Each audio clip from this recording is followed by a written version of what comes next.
Welcome to Resiliency Rounds MOC. And no, we're not talking about maintenance of certification. We're talking about maintenance of contemplation. These will be short snippet episodes where we share stories, observations, quotes. Sit back, relax, and have a listen. Enjoy. I think you have this gift, like you can get your point across. And I don't know, I'm going to say it now, I don't want you to take it the wrong way, but I'm sure this is like a learned art. Like you weren't, or do you think you had this ability to kind of get this point across without someone telling you? You know, I get like kind of the nervousness beforehand, and I'm trying to keep myself from thinking of questions that I don't know the answer to, or am I being effective? Are people understanding what I'm saying? And so I have to constantly remind myself it's about the message and not about me. I mean, I'm there, but I almost have to, in many ways, similar to kind of what we're going to talk about with our philosophy, I almost have to escape myself and say, this is not about me. This is about the knowledge and the message that I'm trying to get across. Oh yeah. And then when I do that, I feel way less pressure because now it's not me on the stage. I'm just sort of like this conduit. But coming back to it, did you get some sort of training in it? Or this is just your natural way? You just found a way that works? Zero. I mean, this is something that sort of came through just having to give talks and trying to come up with effective ways of doing it. Because I've actually had situations where I've frozen up. I've just been like, yeah, this isn't working. Like I don't believe in what I'm talking about, which that's a key component. Yes. You know, what really helped me was meditating.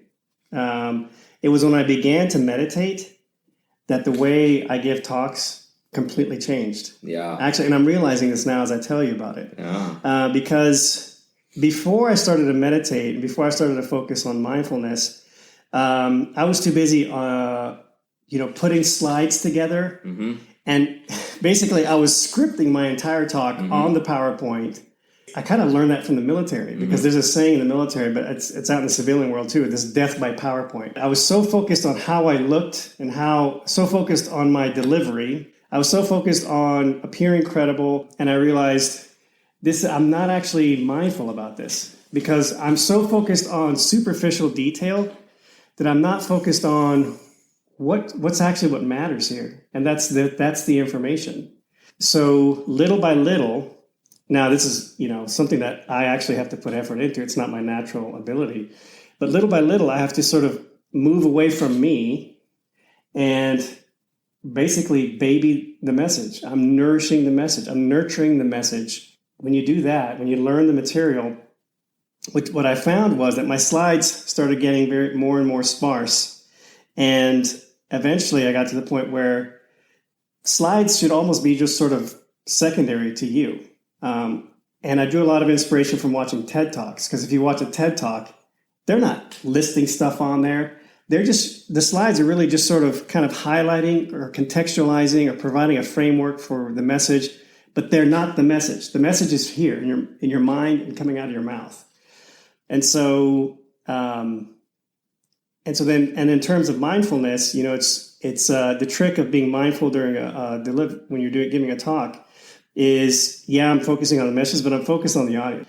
And just remember that you're in a room with other people with the same feelings that you have and same troubles, same struggles. And it really just kind of reorients the whole world for you. The way you experience this change in yourself as you deliver, PowerPoint presentations is kind of like my philosophy in life. Yeah. So it all starts with introspection. So you just said all these things. You said, I started to meditate. I started to get more mindful. And then I suddenly realized that this wasn't about me. This was about the message. So you went from introspection to realizing that it is not about you. It is about something bigger than you. And you took that and you then started to look toward others to find out how other people have done this, people who had the same ideas that you have. First of all, I'm sure there was a time when you were like, I don't know if that is the right thing to do. I don't know if I go out there and I just have a message and maybe that's the wrong thing. I see all of these other people who present and it's all about them and maybe about their message. And I've seen a few people who've presented, it's all been about the message, and I've really loved those talks.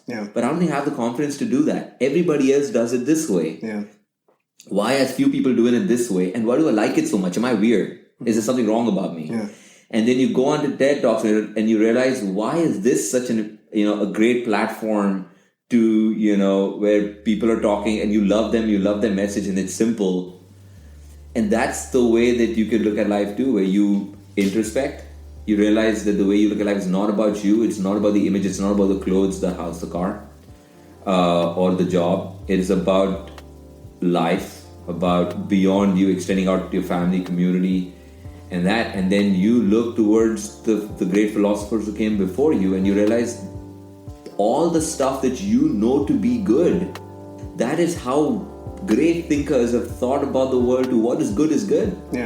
You shouldn't be thinking about yourself. It's not about the clothes you wear. It's about the message you carry. And that's, just imagine that the way you dealt with your PowerPoint presentation can be expanded to life. And you see what I mean? You're a great PowerPoint presenter. And guess what? You're going to be a great human being too, because you use the same principles. That's deep. I hadn't thought about it that way. It's just amazing.